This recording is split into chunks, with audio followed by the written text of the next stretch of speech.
pues jamás se moverá.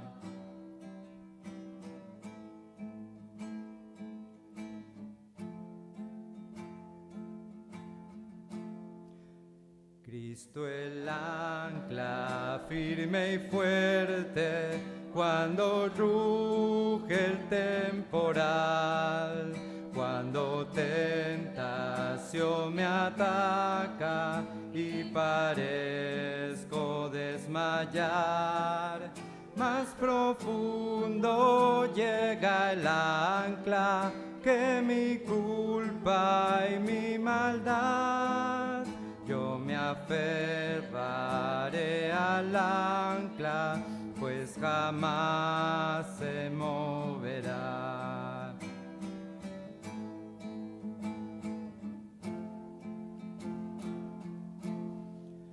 Cristo el ancla firme y fuerte bajo la incredulidad.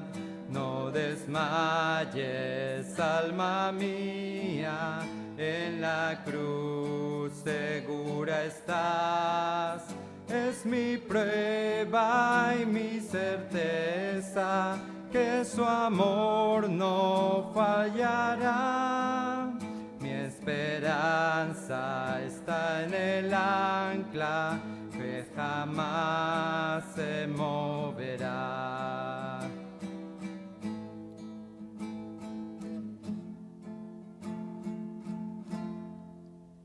Cristo el ancla firme y fuerte, cuando llegue el día final, cuando se abra al fin la gloria y yo pueda descansar, cruzaré el horizonte muy seguro con mi Dios. Todo calma será entonces, ya no habrá más tempestad. Cristo el puerto que nos salva, para siempre fiel será. Confiaremos en el ancla, pues jamás se moverá. Les invito, hermanos, a ponerse de pie para seguir alabando al Señor. Ahora con el cántico Cuán profundo amor.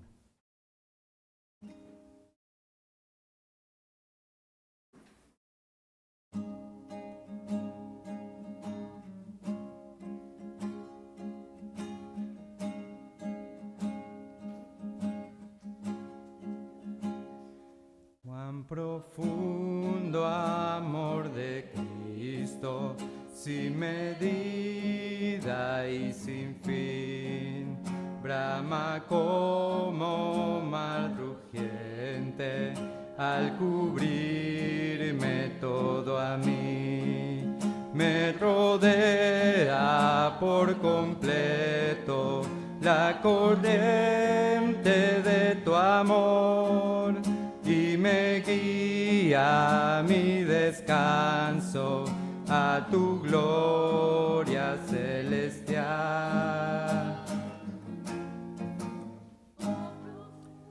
Oh profundo amor, puedo yo confiar en el profundo amor de Cristo.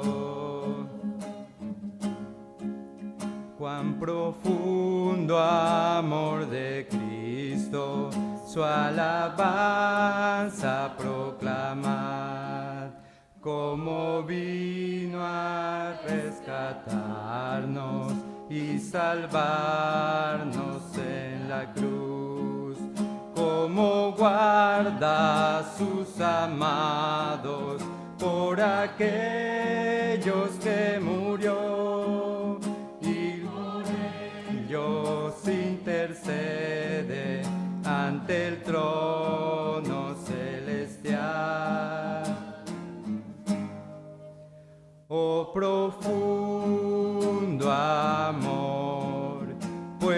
puedo yo confiar en el profundo amor de Cristo.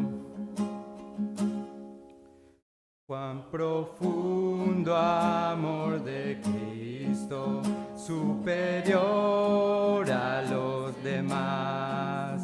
En sus luchas y las pruebas siempre me bendecirás. Cuán profundo amor de Cristo, mi amigo y Salvador. A tu gloria tú nos llevas y tu amor no cesará. Oh profundo amor, puedo yo confiar en el profundo amor de Cristo. Oh profundo amor, puedo yo confiar en el profundo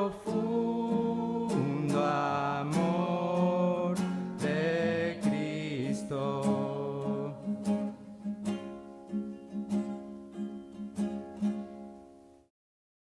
Tomen asiento, hermanos. Vamos a cantar ahora por fe.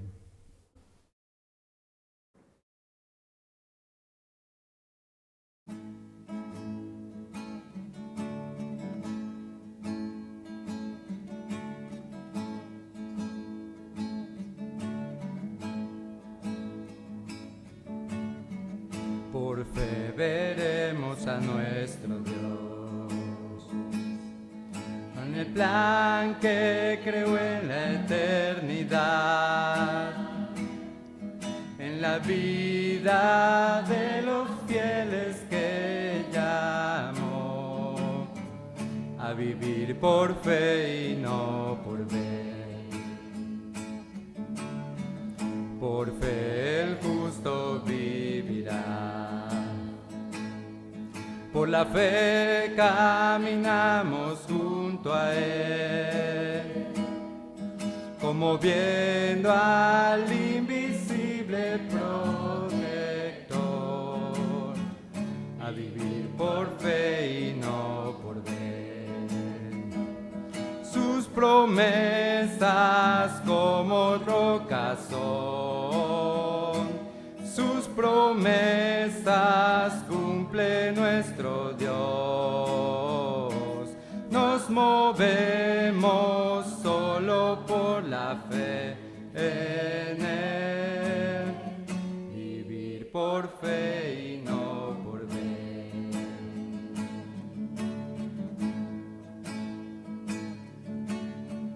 Por fe profetas hablaron fiel,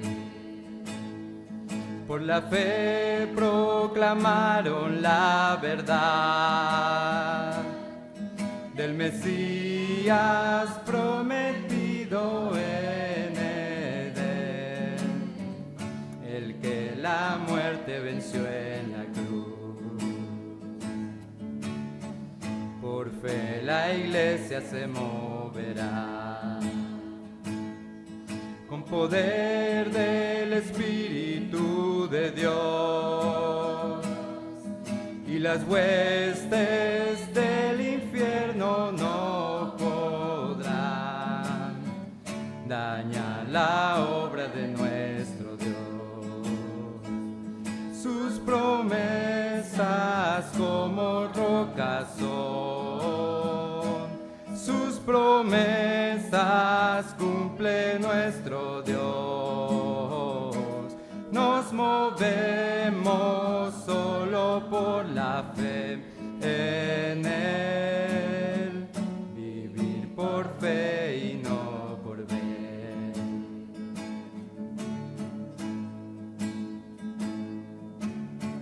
Por fe los montes se moverán, si permanece en Jesús. El poder del Evangelio librará a todo aquel que confía en Él.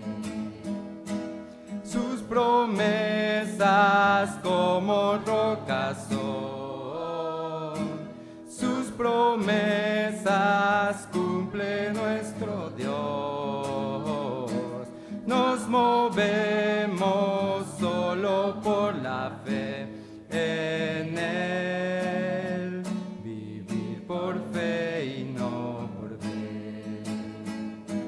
Sus promesas como rocas son, sus promesas cumple nuestro Dios. Nos movemos solo por la fe en Él, vivir por fe y no por ver. Vivir por fe y no por ver. Bueno, hermanos, gracias al Señor que podamos estar nuevamente aquí en la casa del Señor, habiendo tenido un buen tiempo en la mañana también, ¿no? Y como escuchamos en el mensaje, bueno, muchas horas el pueblo de Israel estuvo escuchando las verdades de la palabra del Señor, y nosotros, bueno, estamos un tiempo más acá y es para ser bendecidos con su palabra. Y bueno, también vamos a poner este tiempo en las manos del Señor. Les invito a orar, hermanos. Amantísimo Padre Celestial, una vez más le damos las gracias por sus bondades, sus cuidados, Señor, porque nos tiene tanta paciencia y a este mundo con tanta maldad, Señor, usted le extiende su gracia, aún su misericordia, y sigue enviando su palabra, Señor, sigue moviendo los corazones de hombres, Señor, que la proclamen, y también de tu pueblo, Señor, que es enseñado por ella, Señor, es alimentado por ella para, como dice tu palabra, edificación del cuerpo de Cristo. Y, oh Dios bendito, exaltamos esa sabiduría tuya, esa majestad única, Señor, esa sabiduría, mi Dios, inalcanzable para nosotros, por nosotros mismos, Señor bendito. Queremos agradecerle a sí mismo por su provisión constante entre este pueblo suyo, Señor, por enriquecernos primeramente con sus insondables maravillas, Señor, sus verdades, sus promesas, y también, Señor, por la provisión para todo lo que, Señor, hace falta primeramente para poder extender su reino, para llevar su palabra a otros. Señor bendito, queremos pedirle una vez más, Señor, que nos ayude a tener corazones dispuestos para dar, para ser generosos, para ser esforzados y tener que ofrecerle, Señor, a usted, que poder dar también a otros que lo necesitan, Señor, aquí en su casa. Y Padre bendito, ayude al liderazgo, Señor, a siempre usar con su dirección y su sabiduría los recursos que usted da, que usted provee. Le pedimos estos favores en Cristo Jesús. Amén. Vamos a cantar una última alabanza mientras los hermanos recogen las ofrendas. Ven, pecador.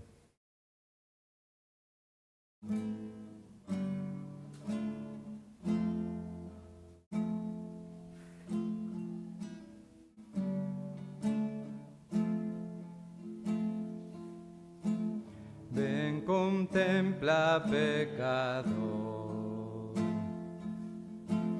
En la cruz está el Señor, con espinas coronado está, colgado ahogado le cuesta respirar. Ven, contempla, pecador, lo que por salvarnos hizo Dios. Ven de luto, pecador, tu pecado Él tomó. Puedes ver el precio que pagó.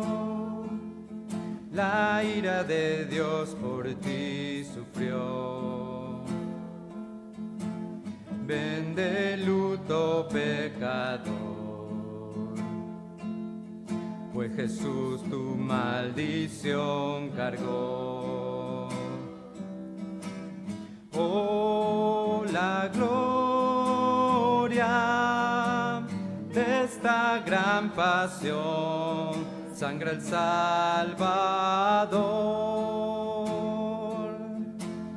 Oh, la fuerza del amor de Dios, dale adoración.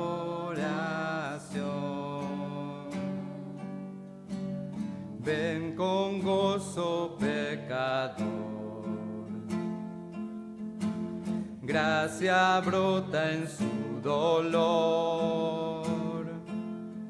Por sus enemigos Él murió, trayendo en Cristo paz con Dios. Ven con gozo, pecador, pues Jesús la maldición cargó. Oh, la gloria de esta gran pasión, sangra el Salvador. Oh, la fuerza del amor de Dios, dale adoración.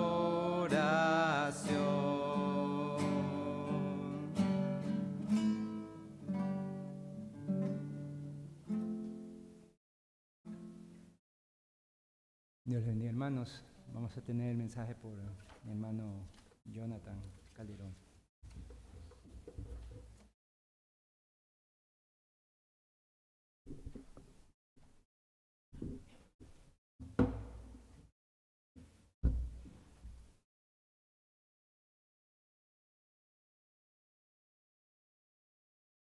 Buenas tardes, hermanos, Dios les bendiga. Quisiera que me ayuden abriendo sus Biblias en el Salmo 73 para leer desde el versículo 12. Salmo 73, versículo 12.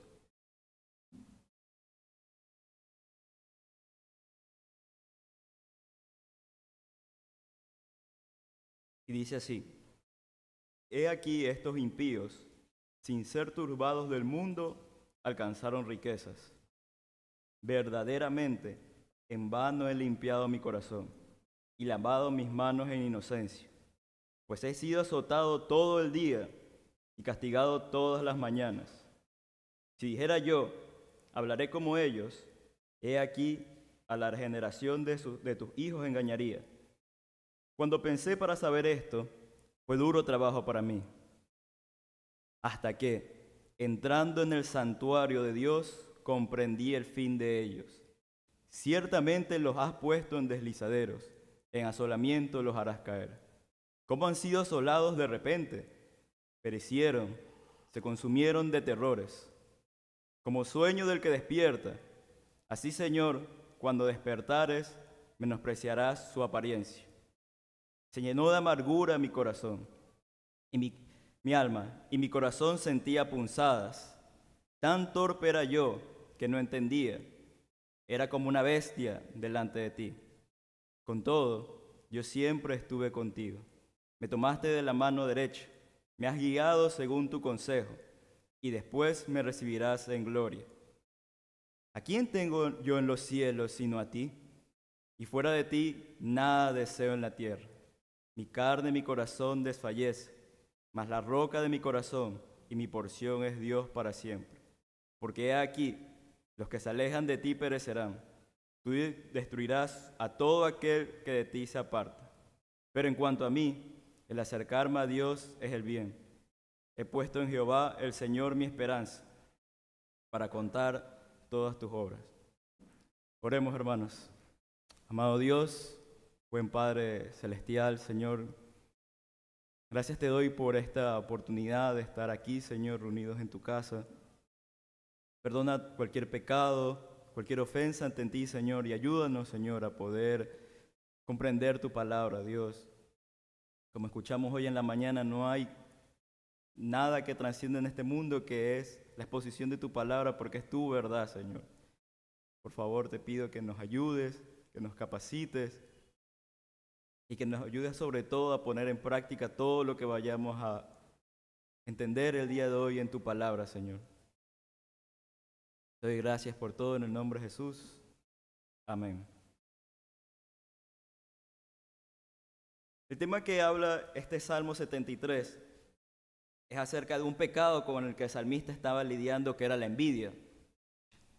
Estaba escuchando una prédica de John Piper en el que él da una definición de la envidia y él lo pone en 2 puntos. La primera es desear algo o anhelar algo que uno no tiene.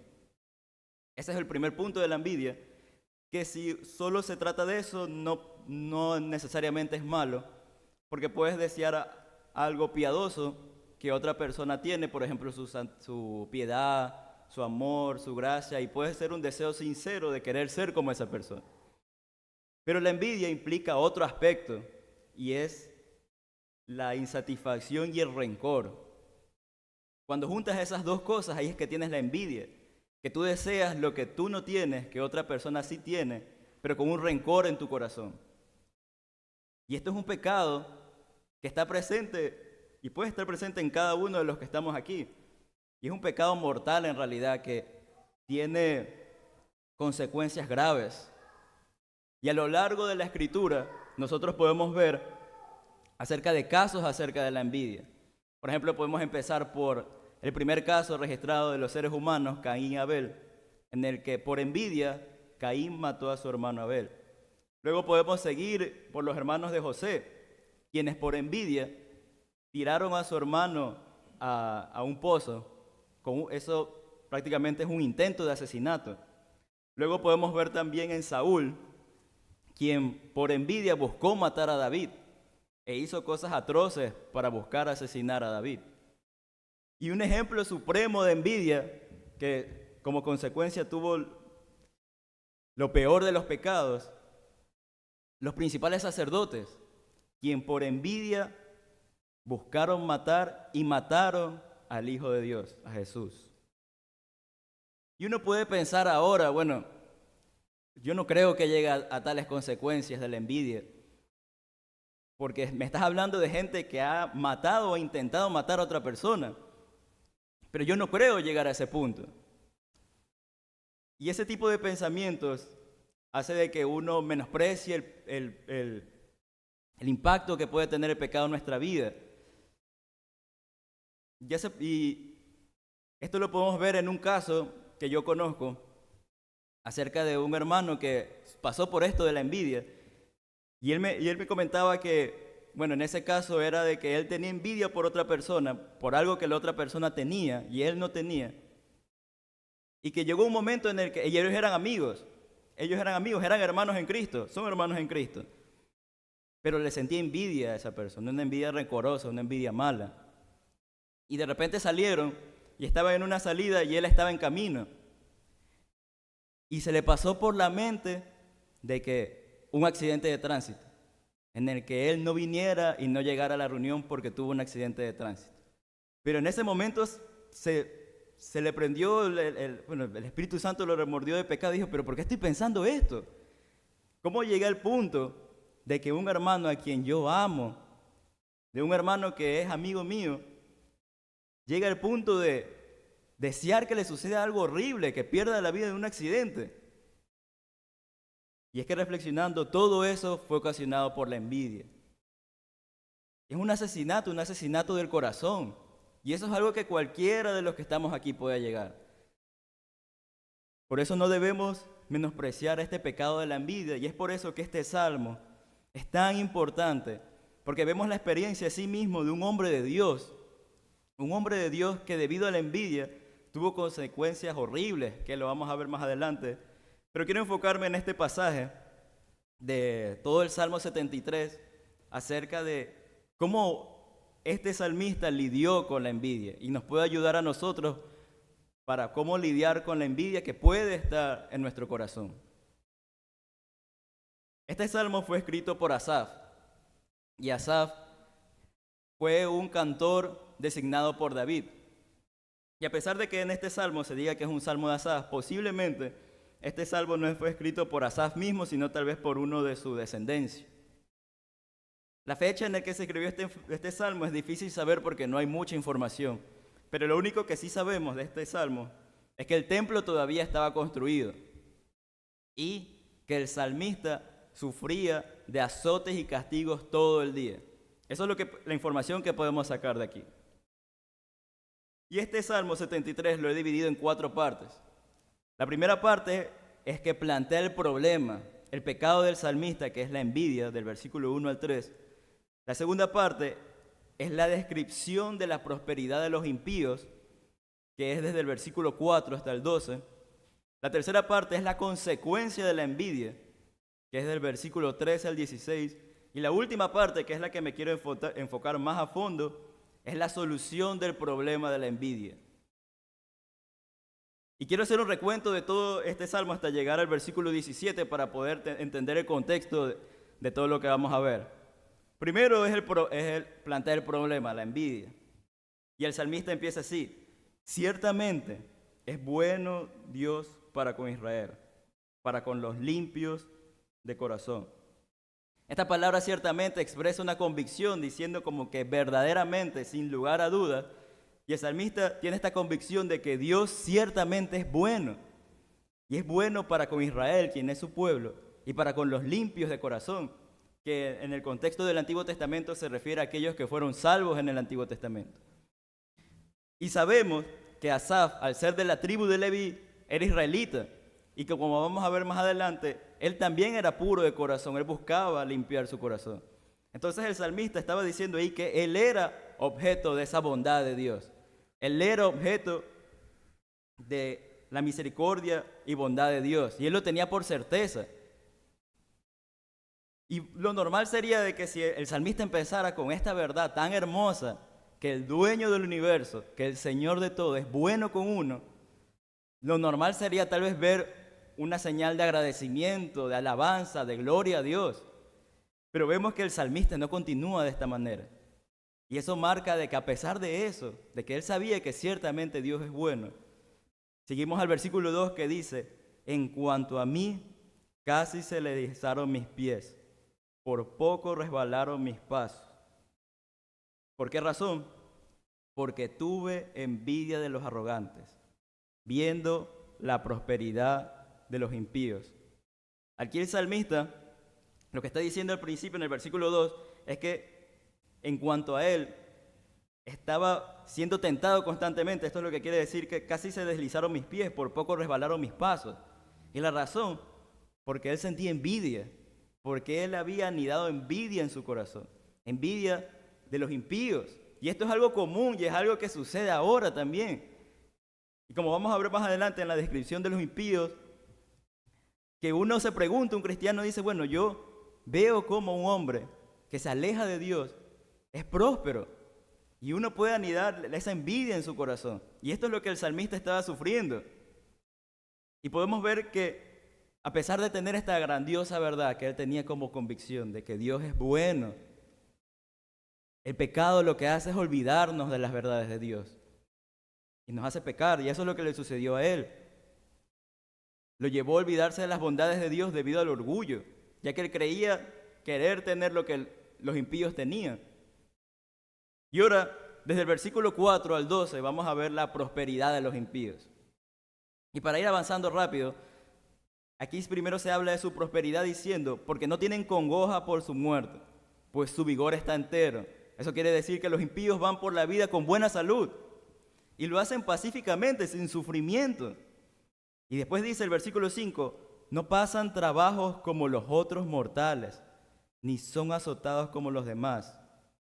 Además de que ellos tienen buena salud, de que son prósperos sin mucho sufrimiento, ellos no sufren experiencias desagradables.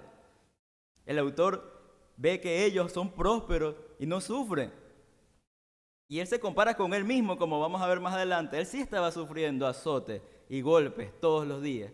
Pero estos hombres que eran impíos prosperaban y no pasaban por eso. Luego, el salmista va a describir su orgullo, diciendo, por tanto, es decir, debido a que ellos son prósperos y no tenían y no sufrían como los otros hombres, la soberbia los corona. Se cubren de vestidos de violencia. Ellos son orgullosos. Estos hombres son orgullosos y se sienten superiores al resto. Luego el versículo 7 dice, los ojos se les saltan de gordura, logran con creces los antojos del corazón.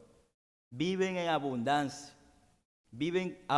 con abundancia. ¿Por qué? Porque cada cosa de lo que ellos proponen lo logran. Es increíble, cada cosa que ellos se proponen, si se proponían a tener una empresa, la tienen. Si se proponían a tener tal vez una esposa, la conseguían. Cada cosa que a ellos se les antojaba en el corazón, ellos lo tenían. Y sigue diciendo aquí el salmista, se mofan y hablan con maldad de hacer violencia. Hablan con altanería. Ponen su boca contra el cielo y su lengua pasea la tierra. Ellos se burlan de los demás.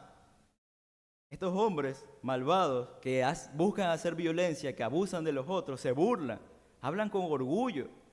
Y no conformes con eso, ellos hablan con orgullo, como dice aquí, ponen su boca contra el cielo, haciendo referencia a que ponen su boca contra Dios.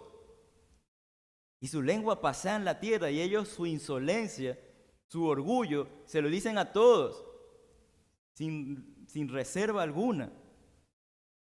Luego, el salmista por último habla de su presunción cuando dice, por eso Dios hará volver a su pueblo aquí, y aguas en abundancia serán extraídas para ellos. Y dicen, ¿cómo sabe Dios? ¿Y hay conocimiento en el Altísimo? Este versículo de aquí puede ser un poco complicado de entender, pero muchos de los comentaristas hablan de que esto es acerca de que muchos judíos, que es el pueblo de Dios, se acercan a ellos a buscar consejos y ayuda. O sea, que estos hombres que son orgullosos, estos hombres que son malvados, estos hombres que logran todo lo que desean, la gente a su alrededor lo ven y dicen, bueno, por algo será. Si estos hombres logran todo lo que se proponen, por algo será. Entonces voy a acercarme y voy a buscar consejos de ellos. O sea, reciben la admiración de otras personas. Y termina el salmista diciendo, he aquí estos impíos, sin ser turbados del mundo, alcanzaron riqueza. Una conclusión aquí, que ellos sin preocupación alguna alcanzaron todas las riquezas que tienen. Y esto es lo que envidiaba el salmista. Y esto es lo que el salmista había anidado en su corazón, una envidia acerca de la prosperidad de los impíos. Y algo que quiero hacer un comentario aquí, es que tal vez algunos de los que estamos aquí conocemos a alguien así. Tal vez en el trabajo, tal vez en el vecindario, tal vez un familiar, que es un hombre, pero que es abiertamente impío. Habla contra Dios, odia el cristianismo, hace trampas, pero a pesar de todo, logra obtener todo lo que se propone. Es próspero, es amado por la familia, es amado por la gente del trabajo. Y es increíble eso. Y uno dice, pero ¿cómo puede ser eso posible? Y si tal vez algunos de ustedes han pensado en alguien, ya sea en sus familiares o en el trabajo o en el vecindario, deberían preguntarse si es que hay envidia en su corazón. Porque, como les dije, el pecado de la envidia es silencioso. Y tal vez, como le pasó a Asaf, que cayó en envidia, tal vez algunos de los que están aquí, que tengan a un conocido de esa manera, también tiene envidia, pero no ha reflexionado y no se ha detenido a ver y es importante hacerlo, porque hay consecuencias. La envidia, como todo pecado, no es estático. No se queda en el corazón del hombre y se queda ahí nada más y no sucede nada. La envidia siempre se externaliza. Todo pecado se externaliza. Y esto es lo que el salmista habla ahora, del versículo 13 al 16, que son las consecuencias de la envidia. Que dice así: verdaderamente en vano he limpiado mi corazón y lavado mis manos en inocencia. Esta palabra verdaderamente es la misma palabra que usó al principio para decir ciertamente Dios es bueno.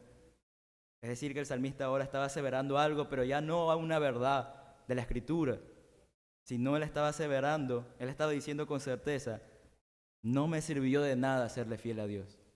No me sirvió de nada serle fiel a Dios. ¿Por qué? Pues he sido azotado todo el día y castigado todas las mañanas. Por su condición, porque él sufría. Si dijera yo, dice después, hablaré como ellos, he aquí a la generación de tus hijos engañaría. Él estaba siendo tentado, y esta es la tentación que habla en el versículo 2, que estaba a punto de caer. Porque él veía a los impíos, los envidiaba, veía cómo ellos prosperaban. Entonces, bueno, si dijera yo voy a hablar como ellos, si en vano, al parecer ha sido en vano hacerle fiel a Dios, al parecer ha sido en vano mantener puro mi corazón, entonces ya no importa. Voy a hablar como ellos, voy a empezar a comportarme como ellos. ¿Qué importa ya? Si igual, ¿qué obtengo yo al serle fiel a Dios? Sufrimiento. ¿Qué obtienen ellos siéndoles infieles a Dios y blasfemando su nombre? Riquezas y prosperidad. ¿Por qué yo debería seguir siéndole fiel a Dios? Pero lo que le detuvo es: he aquí a la generación de tus hijos engañaría. Él sabía que si él hacía eso, él iba a ser piedra de tropiezo para otras personas. Él sabía que él iba a engañar a Dios, iba a traicionar a todos aquellos que sí se estaban manteniendo firmes en su decisión de no claudicar y no ser como ellos. Y el salmista termina diciendo: cuando pensé para saber esto, fue duro trabajo para mí. Este es el resultado de anidar la envidia en el corazón. Y ese pecado se buscó exteriorizar. Y él antes tenía una convicción sincera de que ciertamente Dios es bueno, pero ahora él estaba dudando. Él decía: Señor, a la final es en vano todo esto, es en vano serte fiel. ¿Y cómo llegó a ese punto? Porque él tenía envidia en su corazón, y eso es lo que la envidia hace: nos distorsiona la mente. Verdades que nosotros tenemos como certeza ahora ya no lo son, ya no son tan claras.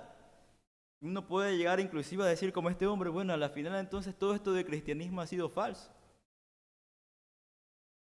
Y estas son las consecuencias de la envidia, y muchas otras, como vimos al principio, que gente ha llegado hasta matar, o personas, como el caso que conté, han llegado inclusive hasta matar a un hermano en su mente, porque no solo es con los impíos, también en la misma iglesia hay envidia también. Ves a alguien que está sirviendo, que tiene más preeminencia y uno no. Ves a alguien que tal vez la gente se le acerca a hablar, a pedirle consejos y uno no. O ves a alguien, cualquier cosa. Y esto no se trata de la posición que uno tiene, porque esto es lo horrible del corazón humano, que jamás está satisfecho. Tú puedes envidiar a una persona y puedes llegar a tener lo que la persona tiene, pero si eres alguien envidioso, vas a desear otra cosa más. Y si vuelves a obtener eso que tú envidiaste ahora, vas a desear otra cosa más. Es algo de no acabar. La envidia es así. La envidia, siempre vas a envidiar algo que tú no tienes. Si eres una persona envidiosa, siempre vas a querer, jamás vas a estar, podrás tenerlo todo, humanamente hablando, pero jamás vas a estar satisfecho si eres alguien envidioso. Pero ahora, ¿cuál es la solución? ¿Cuál es la esperanza? Si es que tal vez alguno está luchando con la envidia, ¿qué esperanza tiene? Y esto es lo que el salmista va a hablar ahora, en los versículos siguientes, y esto es lo que vamos a hablar. Y es que el salmista, viendo que él estaba siendo golpeado por el orgullo, la solución fue cambiar su perspectiva.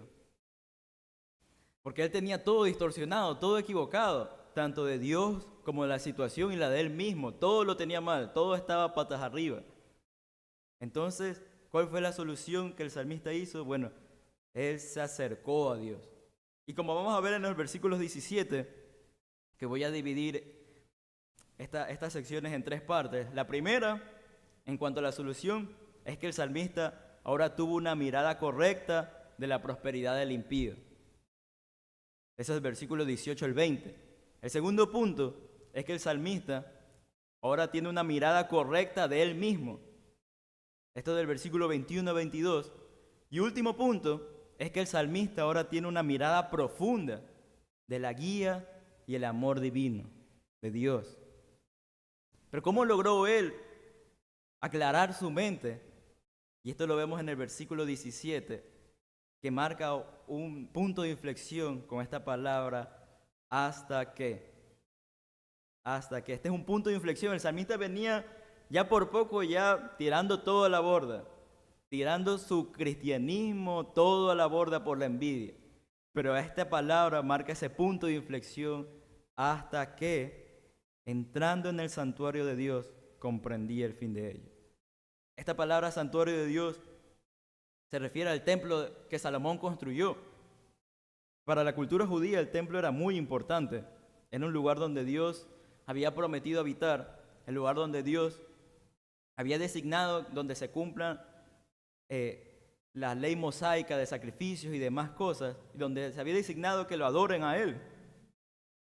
Y algo importante del templo que quiero destacar, porque uno puede pensar, bueno, simplemente se acercó al templo. Bueno, es que en realidad para los judíos el acercarse al templo no era algo externo solamente, si es que lo quería hacer correctamente, sino implicaba también acercarse de una forma pura e íntegra.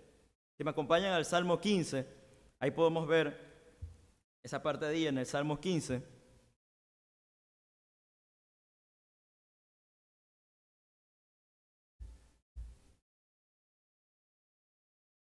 Y el Salmo 15 dice así: Jehová, ¿quién habitará en tu tabernáculo?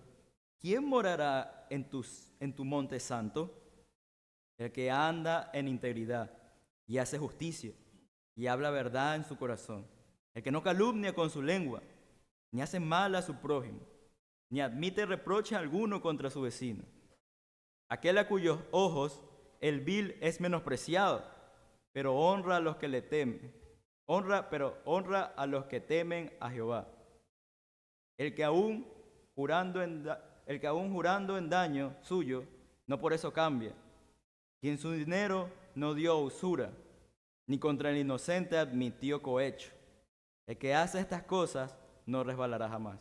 Aquí podemos ver que el salmista habla que solo aquellas personas son los que pueden morar en su santo monte, habitar en su tabernáculo, refiriéndose al templo. Son otras palabras para describir al templo, santo monte y su tabernáculo.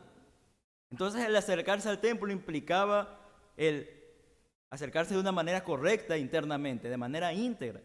Entonces esto no fue simplemente acercarse a algo físico como entrar al templo nada más, sino que fue meditar en Dios, fue arrepentirse de sus pecados, porque sabía que él estaba mal, sabía que él estaba contaminado por la envidia. Entonces él se acercó al templo para arrepentirse de sus pecados, para ver que él estaba haciendo mal. Y él buscaba ser limpiado de sus pecados. Y como resultado, ¿qué fue lo que pasó? Bueno, él comprendió el fin de ellos, es decir, el fin de los impíos que prosperan. Al ser ya expiados sus pecados y ser perdonados, él tuvo una mente más clara de la situación de los impíos. Y es que esto es lo que hace el pecado, y esto es lo que provoca la envidia, de que tu mente sea distorsionada. Y es que el Salmo 119, 130 dice que la exposición de tus palabras imparte luz, da entendimiento a los sencillos. Esto es lo que hace la palabra de Dios. Esto es lo que provoca el acercarse a Dios, que ahora tienes entendimiento de las cosas. Y ahora vamos a empezar viendo esta parte que dice una mirada correcta de la prosperidad de los impíos en el versículo 18. Y empieza: ciertamente los has puesto en deslizaderos, los harás caer. El salmista vuelve a empezar con esta palabra que se ha repetido ya 2 veces en el Salmo, que es ciertamente. hablando de una convicción que él ahora tiene. ¿Y cuál es la convicción que ahora tiene con respecto a los impíos? Ciertamente los has puesto en deslizadero. Dios los ha puesto en deslizadero. ¿Qué quiere decir esto que los ha puesto en deslizadero? Bueno, esta palabra deslizadero es que un terreno resbaladizo, inestable. Es decir, que en cualquier momento puede caer. Entonces, el salmista lo que está diciendo es que ellos no están en un terreno estable como ellos creen, que debido a sus riquezas, debido a su salud, ellos están en una roca estable pensando en sus riquezas, en su bienestar, en todo lo que tienen. No, ellos están en realidad, ellos están en lugares resbaladizos. Dan un paso y pueden ser su último paso. Dan otro paso y puede ser su último. En cualquier momento pueden caer. Y cuando cae, como dice aquí, los hará caer en asolamiento. Esta palabra asolamiento es destrucción, ruina. Y es que la vida del impío es frágil. En cualquier momento caen en muerte. Y en cualquier momento les puede llegar la muerte. Y le llega la ruina, la destrucción. Y ahora el salmista va a utilizar 3 frases para enfatizar un mismo punto. Que es que la destrucción no viene avisada. No es que tú ya ves y dices, bueno, tal vez en una hora tal vez me llegue ese momento de mi ruina. No, esto es algo que sucede de manera fugaz, de manera rápida. El salmista dice, ¿cómo han sido asolados de repente? Esta palabra asolado es una connotación militar en la que las naciones lo utilizaban para acercarse a otra nación, para sitiarla y así destruirla por completo. Esto es algo que obviamente llevaba días, a veces semanas o meses, en el que una nación se acerca a otra y la destruye. Pero aquí Dios utiliza esta misma palabra para decir, los impíos son asolados de repente, de un momento a otro. Luego dice, perecieron, se consumieron de terrores. Una mejor traducción, que es el de la Biblia de las Américas, dice así, son totalmente consumidos por terrores repentinos. Y es que esta palabra terrores también implica de una forma rápida. Y esto es lo mismo que dijo en la anterior parte, es lo que está diciendo aquí.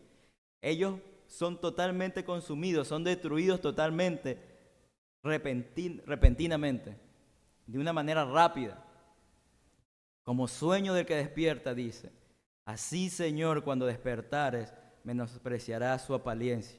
Es decir, que de la misma manera, Él está haciendo una comparación. De la misma manera que una persona se levanta, cuando duerme, está durmiendo, coge y se levanta, que uno abre los ojos de un momento a otro. De esa misma manera, Dios los arroja a la destrucción. Rápido. Y es que verdaderamente es la situación de los impíos. Ellos no están de una manera segura como ellos pueden creer. En cualquier momento les puede llegar su destrucción. Charles Spurgeon comenta acerca de estos pasajes y dice, de la misma manera que los sueños se desvanecen al levantarse, así su prosperidad desaparecerá cuando Dios ejerza justicia contra ellos. Y es que termina diciendo, menospreciará su apariencia. Dios lo despreciará y va a ser un desprecio eterno. Esto es la situación de los impíos.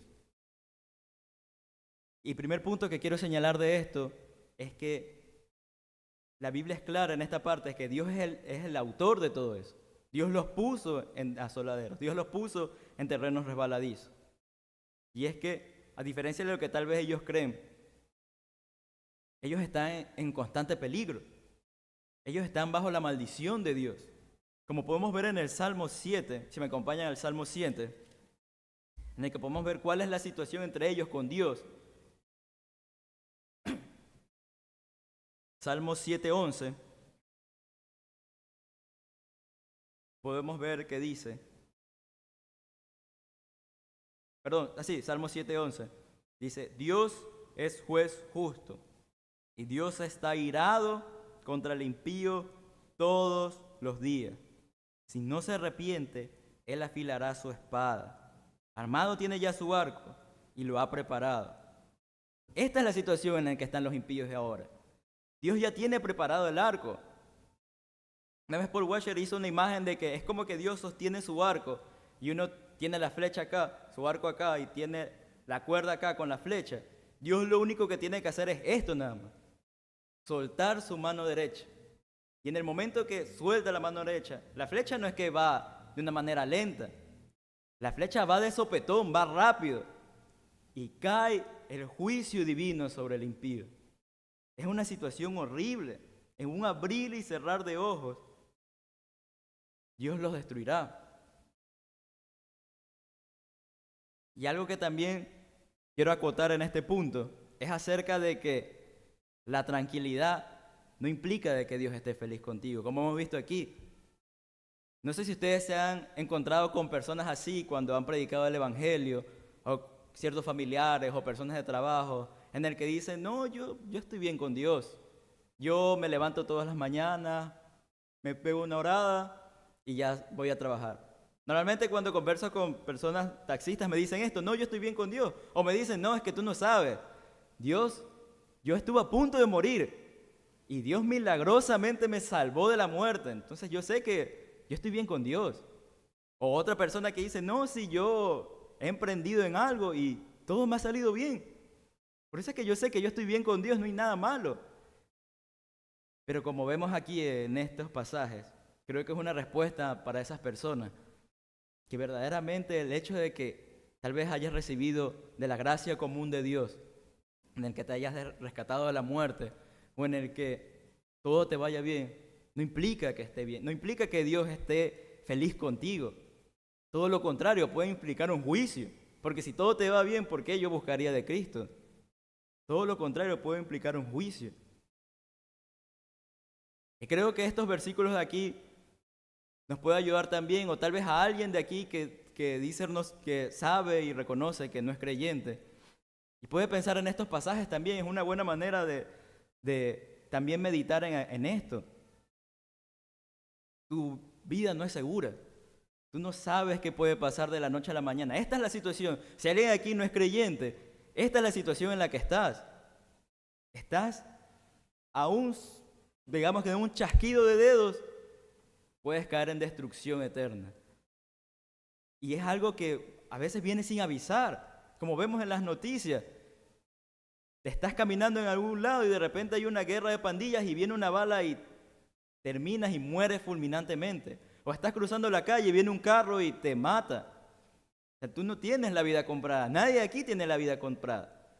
Pero para el impío es horrible porque en el momento, para el creyente es increíble y deberíamos tener gozo. Que si nos llega la muerte, pues como una vez escuché, lo peor que me puede pasar es lo mejor que me puede pasar. Lo peor que me puede pasar, que es morir, es lo mejor porque iré con Cristo. Pero si alguien aquí no es creyente, lo peor que te puede pasar es lo peor, porque es la destrucción eterna de un momento a otro. Entonces esto es un llamado para el arrepentimiento, porque esto es lo que dice el Salmo 7. Si no se arrepiente, esta implicación dice si no se arrepiente. Hay esperanza, que es el arrepentimiento. Pero si no se arrepiente, aquella persona que está escuchando ahora, él afilará su espada, armado tiene ya su arco y lo ha preparado. Está a punto de soltar su mano derecha a la flecha y que caiga juicio sobre ti. Y por último, otra cosa más que quiero señalar en esta parte, es que esto nos debe cambiar la actitud a los impíos porque debe haber compasión para ellos. Porque si sabemos la condición horrible en la que está, a pesar de que tienen toda su prosperidad, debe movernos eso a evangelizar, a hablarle a ellos, no a tener envidia con ellos. Debemos hablarles de ellos porque están en constante juicio. Este debe ser nuestra actitud a ellos, no envidia. Por eso esta mirada correcta a los impíos debe hacernos quitar toda envidia y más bien tener un celo, pero para hablarles del evangelio a ellos. Y ahora, la segunda parte es una mirada correcta de uno mismo. Ahora pasamos de mirar a los impíos a tener una mirada correcta de uno mismo y del pecado, o sea, del salmista, cómo se veía. Y él decía, se llenó de amargura mi alma. Versículo 21, se llenó de amargura mi alma. Y mi corazón sentía punzadas. Alma y corazón, de forma intercambiable, se utilizan en la Biblia para hablar del ser interior del hombre. Porque el hombre está compuesto en dos, en la parte física, que es el cuerpo, y la parte espiritual, que es su alma. Entonces él está diciendo que su ser interior se había llenado de amarguras. Había dejado que la amargura se llene en su corazón y sentía punzadas. ¿Qué quiere decir esta palabra punzada? Bueno, esta palabra punzadas en sentido figurado representa un sentimiento de odio luego de haber sido herido. No sé si a ustedes, a algunos les ha pasado. A mí me ha pasado que cuando uno llega a caer en envidia, es como que uno ve eso que envidia y como que algo siente en el corazón. Es como que ve eso que tú envidias y como que algo tú sientes ahí, como que un dolor ahí. Eso es lo que el salmista está hablando aquí. Y si alguno de ustedes siente eso que yo en un momento he sentido, es envidia. Y es algo que se debe cortar de raíz. Y el salmista reconoció, yo he sido alguien que me he llenado de amargura y sentido esas punzadas en mi corazón. Esto es un reconocimiento del pecado. Aquí él no alivianó las cosas, él no dijo, bueno, es que yo sentí envidia por esto o por aquello. No, él fue sincero consigo mismo. Yo he llenado de amargura mi corazón y sentía punzada. Y después él se describió de la siguiente manera diciendo, tan torpe era yo que no entendía. Era como una bestia delante de ti. Esta palabra torpe es alguien insensato. El que no entendía es sin comprensión de la situación. Él se veía como alguien torpe, como alguien necio. Él se veía como alguien sin entendimiento, que no comprendía la situación en la que estaba.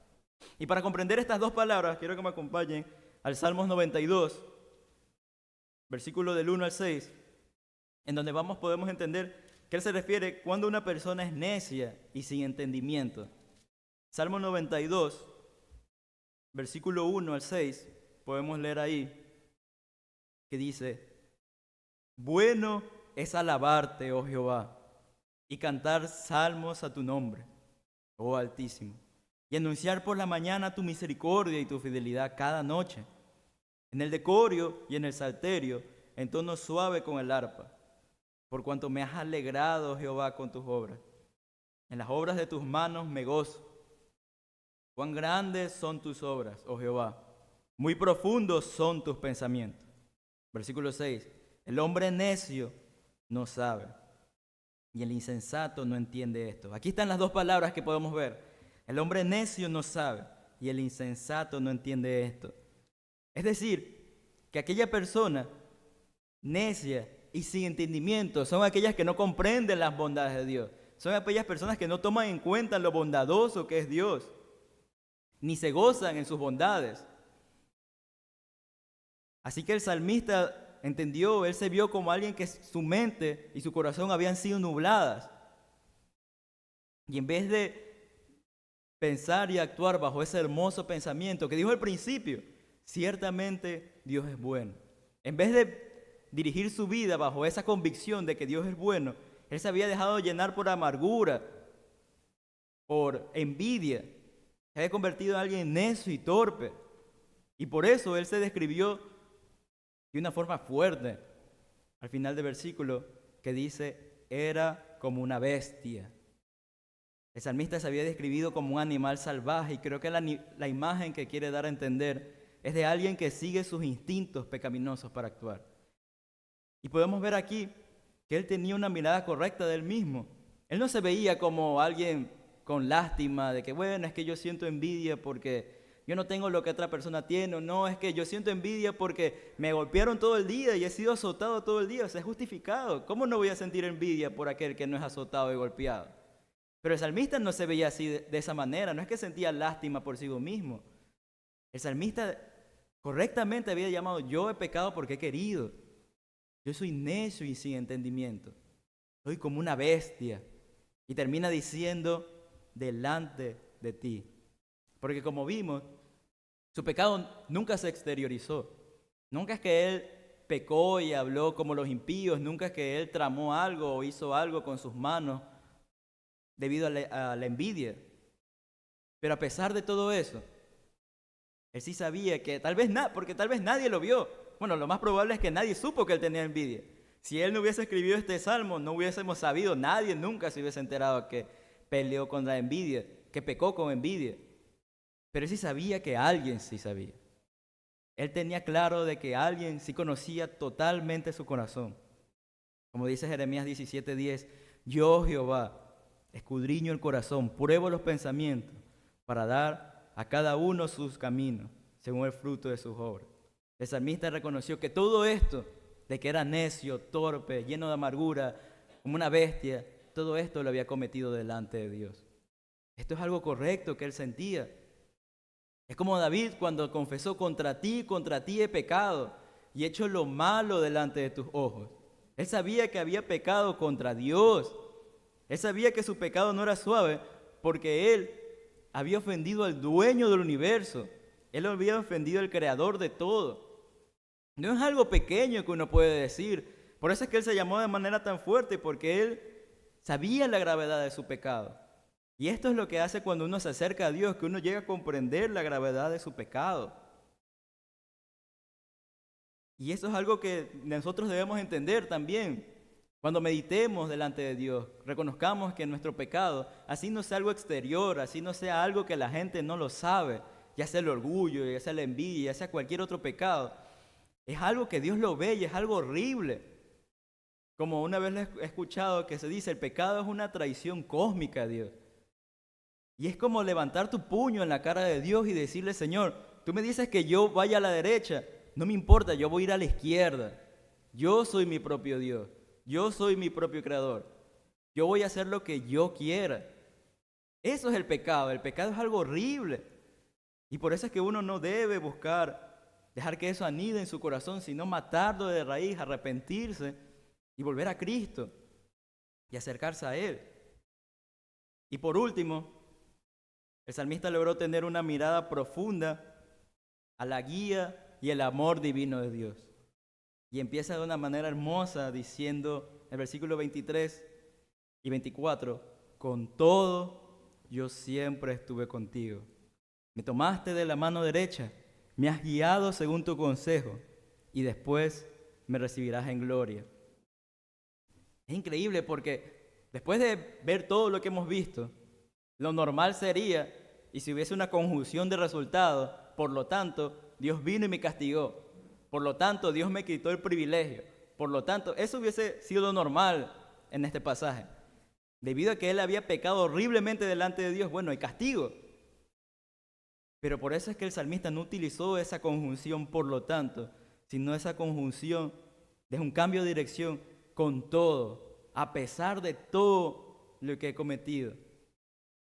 El salmista dice: yo siempre estuve contigo. Esto es maravilloso, porque él era un verdadero hijo de Dios. Por eso es que Dios no lo había abandonado. Esto no es una cercanía de omnipresencia en el que él estaba con él porque Dios es omnipresente, estaba en todos lados. Esto es una cercanía de relación. Y el salmista, con miras al pasado, al presente y al futuro y al final de su vida, él dice ahora: ¿qué significa? ¿Qué implica el hecho de que Dios estuvo con él en todo momento? Y él dice: me tomaste de la mano derecha. Esto es un antropomorfismo porque sabemos que Dios no tiene mano, Dios es espíritu. Entonces, esto de aquí es como que decir como un padre paciente que guía a un hijo de forma amorosa el camino que debe seguir. Asimismo, Dios de manera amorosa lo guió el camino que él debe seguir, que en este caso fue el arrepentimiento. Dios es muy paciente y misericordioso con el ser humano, con sus hijos en verdad. Después dice: me has guiado según tu consejo. No solo lo sostiene Dios, sino que también lo ha guiado.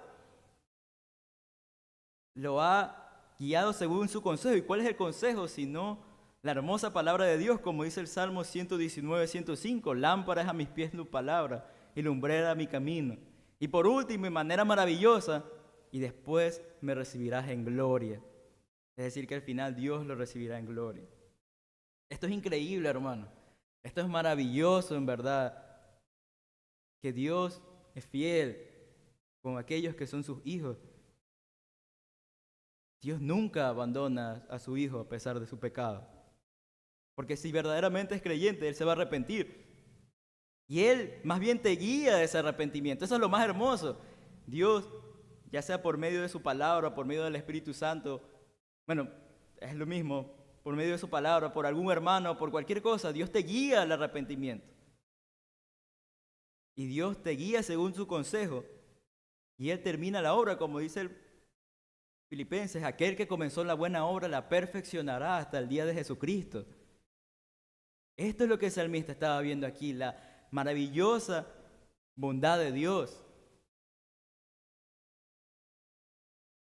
Entonces, esto es algo que debemos meditar, porque algo que quiero señalar aquí es que todo está en segunda persona. No es que dice que yo tomé tu mano, yo busqué tu consejo, no, todo es tú me tomaste de la mano, tú me has guiado, tú me recibirás en gloria. Todo es lo que Dios hace, y esto nos ayuda y nos humilla a entender de que todo es por gracia. Desde el inicio de nuestra salvación hasta el final de nuestra salvación, todo es por gracia. Por eso es que en Efesios dice, por gracia sois salvos por medio de la fe. Y esto no es de vosotros, pues es don de Dios, no por obra, para que nadie se gloríe. Y es debido a esto que el salmista, de una manera increíble, explota de emoción delante de Dios. Porque esto es lo que vamos a ver aquí, que luego de meditar acerca de su gran pecado, luego de meditar acerca de lo oscuro que es su pecado, de que él había sido inclusive como una bestia delante de Dios, pero luego de meditar acerca de las bondades y de las misericordias de Dios, que a pesar de todo, con todo, Él siempre estuvo con él, podemos ver aquí que tenemos una explosión de emoción del salmista cuando dice, ¿a quién tengo yo en los cielos sino a ti? Y fuera de ti, nada deseo en la tierra. Mi carne y mi corazón desfallece, mas la roca de mi corazón y mi porción es Dios para siempre. Esta es una explosión de emoción del salmista. Luego de haber meditado acerca de su maldad y de las bondades de Dios, es como que su corazón no contenía, y yo lo veo como que su corazón no contenía tanto amor y tanta emoción hacia Dios, y declaró esto de aquí, diciendo primero, ¿a quién tengo yo en los cielos sino a ti? Una pregunta que su obvia respuesta es ninguna. El autor decía que en cualquier ayuda divina o aliento, en cualquier cosa, en los cielos, no puedo encontrar a nadie más que no seas tú. No hay otro Dios, no hay nada. Tú eres el único que tengo en los cielos. Y luego dice, y fuera de ti, nada deseo en la tierra. Literalmente esta palabra dice, y contigo, es decir, y contigo no deseo nada en la tierra. O sea, si yo ya tengo a Dios, no hay nada más que deseo en la tierra. Todo lo demás es secundario. Si ya tengo a Dios, ya lo tengo todo. Es como Pablo cuando dice que todo lo tiene por basura, por el amor de Cristo, por el conocimiento de Cristo. Y aquí ya podemos ver un poco la solución al problema de la envidia. Porque la envidia es desear algo de una manera rencorosa. Pero si tú ya tienes esta parte de aquí, si tú ya para Dios es tu todo, si tú no deseas nada más que no sea Él, no tienes que envidiar, porque ya no deseas nada en la tierra, porque ya no hay nada más que desees en esta tierra sino solo a Dios. Y después el salmista sigue diciendo, mi carne y mi corazón desfallece, mas la roca de mi corazón, en mi porción es Dios para siempre.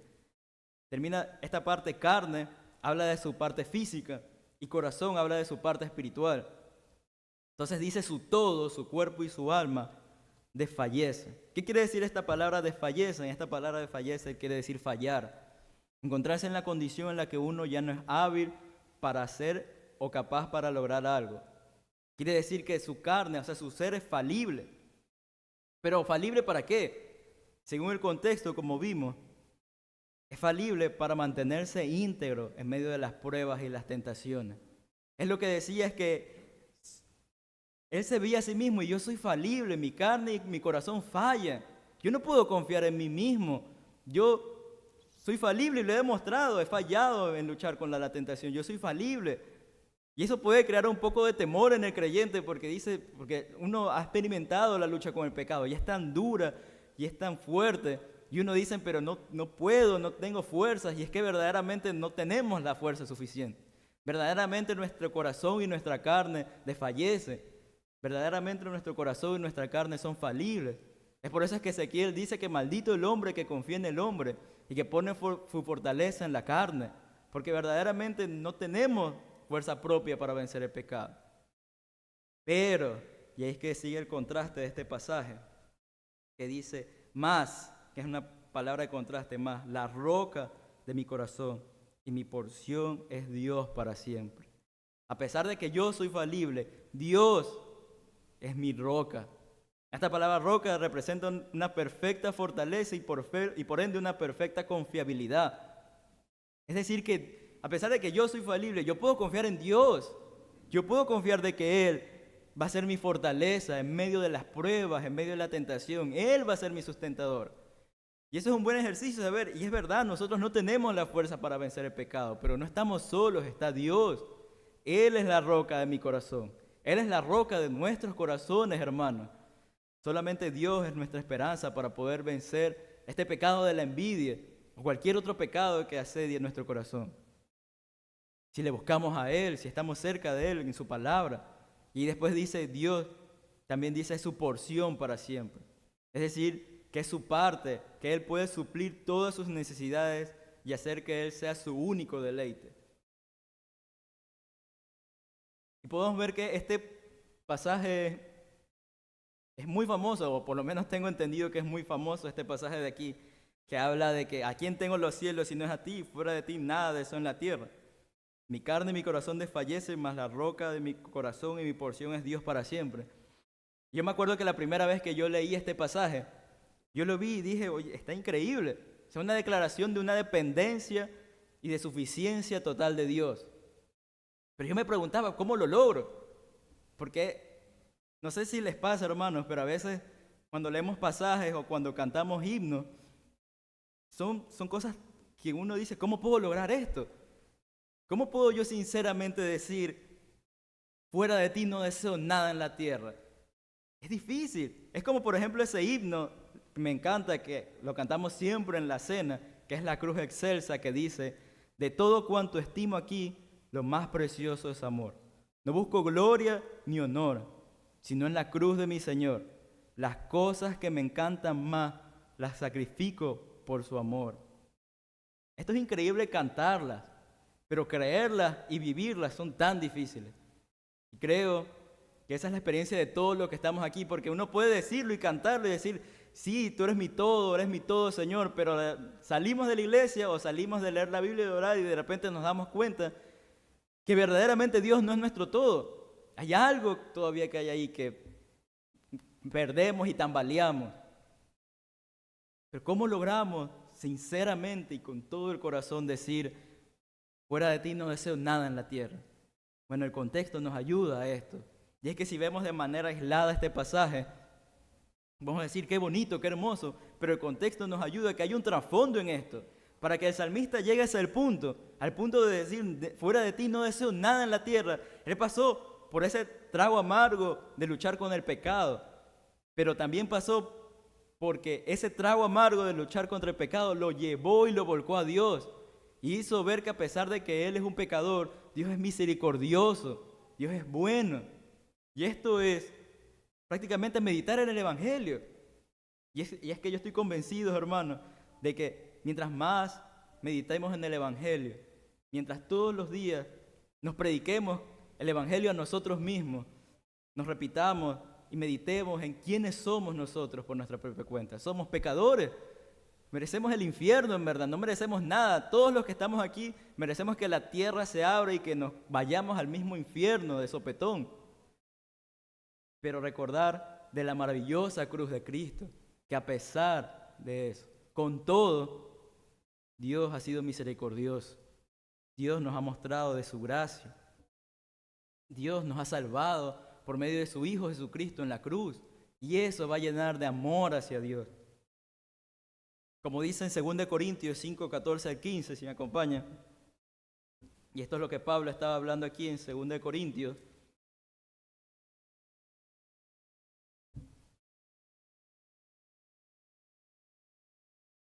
Capítulo 5, versículo 14.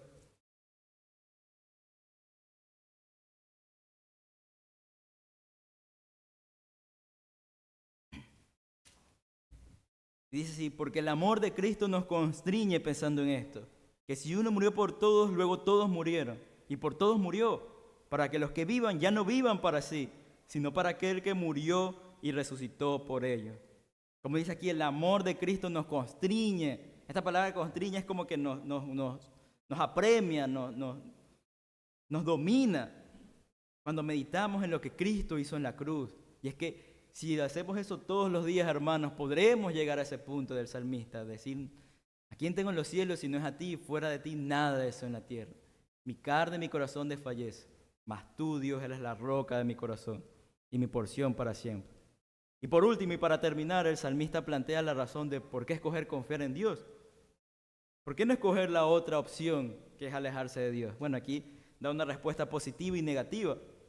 La respuesta negativa la podemos ver en el versículo 27 y dice: porque he aquí, los que se alejan de ti perecerán. Tú destruirás a todo aquel que de ti se aparta.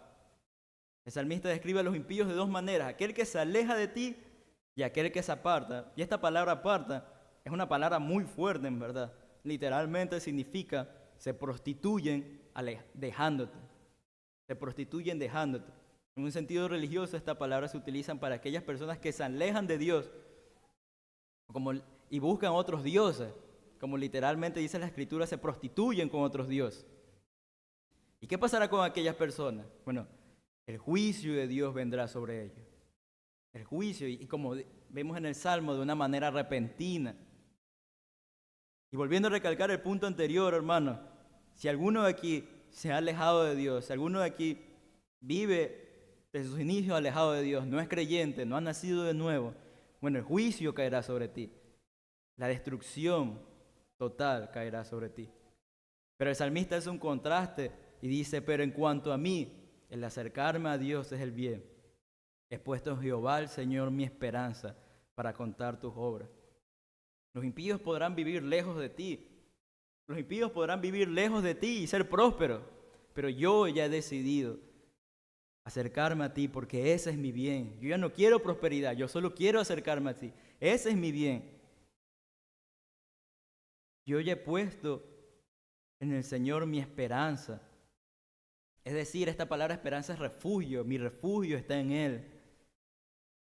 Y aquí vemos la solución contra la envidia es tener un sentido de suficiencia y dependencia en el Señor. Esa es la respuesta en la envidia y lo logramos solamente meditando en su palabra, en el Evangelio todos los días. ¿Y para qué? Para contar todas sus obras. Porque cuando uno se mantiene fiel, porque el salmista estaba viviendo, la situación no ha cambiado. El salmista seguirá siendo azotado todos los días y todos los días será siendo castigado. Eso no ha cambiado. Pero lo que sí ha cambiado es interiormente su confianza en Dios y su amor hacia Él. Y ahora por medio de eso Él podrá ver la maravillosa y hermosa providencia de Dios y podrá contarlo a todos aquellos que saben que a pesar de que su situación es deplorable, ese Dios misericordioso es su fortaleza y su todo. Oremos, hermanos. Amado Dios y buen Padre Celestial, gracias te doy por este tiempo, Señor, que tú has permitido que estemos aquí, Señor. Gracias, en verdad, gracias, Señor, por tu gran amor, tu misericordia. Porque a pesar de no merecerlo, Señor, tú nos has amado, tú nos has salvado, Señor. Ruego, Señor, si hay algunas personas aquí que todavía no han sido rescatados, que todavía son gente que se alejan de ti, que los salves, Señor. Que ellos puedan entender que en cualquier momento la muerte puede llegar y tú despreciarás su apariencia. Y para aquellas personas que son salvas, Señor, que ellos puedan llegar a ese punto de decir que no desean nada en esta tierra sino solo a ti, Señor. Que cada vez se haga más real esa verdad en su vida. Que cada vez, Señor, se haga real esa verdad en nuestra vida, Señor. Que tú seas nuestro todo. Que tú seas nuestro todo, Señor. Te doy gracias por todo en el nombre de Jesús. Amén. Para orar, hermanos, para ser despedidos, se ponen de pie. Amado Dios y buen Padre Celestial, gracias te doy por este día, Señor. Gracias por tu gran amor y misericordia, Dios. Y ahora que vamos a dirigirnos a nuestras casas, cuídanos y ayúdanos, por favor, a aplicar todo lo que hemos estudiado aquí, Señor. Que tanto lo que escuchamos en la mañana como lo que escuchamos hoy en la tarde, Señor, pueda ser aplicado y meditado en el transcurso de la semana, Señor. Te lo ruego. En el nombre de Jesús, amén.